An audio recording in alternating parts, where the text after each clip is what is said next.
My name is Trinity Branch, and I'll be talking about the personal life of David Livingstone, written by William Garden Blaikie. It's basically a biographical account of the missionary David Livingstone. He was born in Scotland in 1813. He was born into a relatively poor family and uneducated, but he was determined to get an education. He really enjoyed science and medicine. He would work 14-hour days as a teenager, and then he would spend the rest of his time in night classes, and all the money that he earned from his job he would spend on textbooks. So he had a real passion and determination for getting an education. He became a Christian early on, around the age of 12. He had Christian parents, but he felt the need to have a personal relationship with the Lord around the age of 12.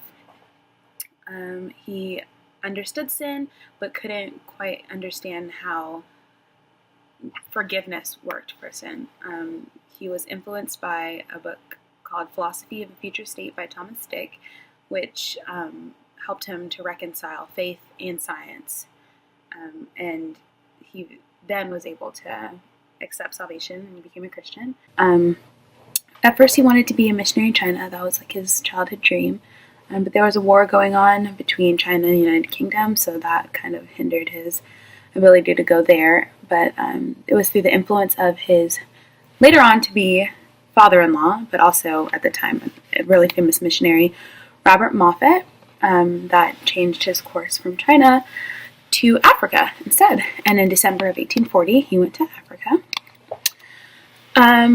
Immediately upon arriving in Africa, he spent a lot of time getting used to the culture, learning the language and getting to know the people, building relationships, using his medical knowledge to gain trust. And he's using that to share the gospel with the natives in Africa. He was in Africa for 30 plus years in a bunch of different places. He was credited for being the first European to travel the entire expanse of South Africa. He has discovered Victory Falls, which is a town in Zimbabwe. There are multiple schools, hospitals, and even a town called Livingstone, all named after him in Africa. So he has a lot of accomplishments, clearly. One downfall, I think, that he had was he was married. He had 6 kids, and he did not spend a lot of time with his family. He didn't play a really active role in their life. There was times when he would leave them in the United Kingdom and be in Africa for like 10 years at a time. And one time he was in Africa for 10 years. He came home to visit them for 3 days, and then he went on tour for a book that he wrote. So I think that's important because in the Bible it talks about being able to take care of your home first before you go out and try and minister and shepherd and lead other people. That's a mark of a good leader, is the way he can manage his home, and I think that's something that David Livingstone really fell short in. Also, I seem to find that a lot of his life's work was dedicated towards travel, exploration, things like that, discovering things, and it seemed like less about actual like missions, spreading the gospel, lives saved, I don't doubt that he was a Christian, and I know that he was spending time ministering and sharing the gospel with the Africans, but it just seemed like from the book it was mostly about discovering exploration, for him.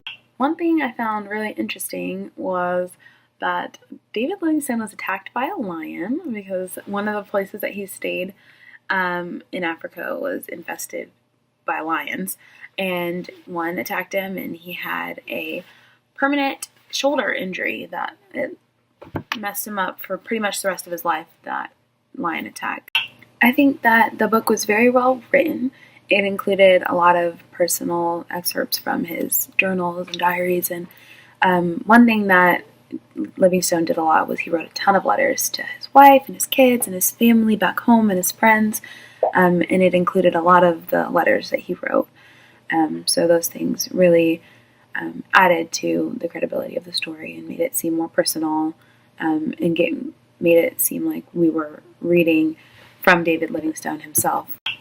Something that I think that we all can learn from David Livingstone is perseverance in the faith for the sake of the gospel. Just being dedicated to your mission, to your calling, your job, whatever. He suffered a lot of sicknesses like malaria, dysentery. He suffered the death of his wife, the lion attack, just a lot of unfortunate things that happened throughout his time in Africa. And none of that changed his dedication at all. He never gave up.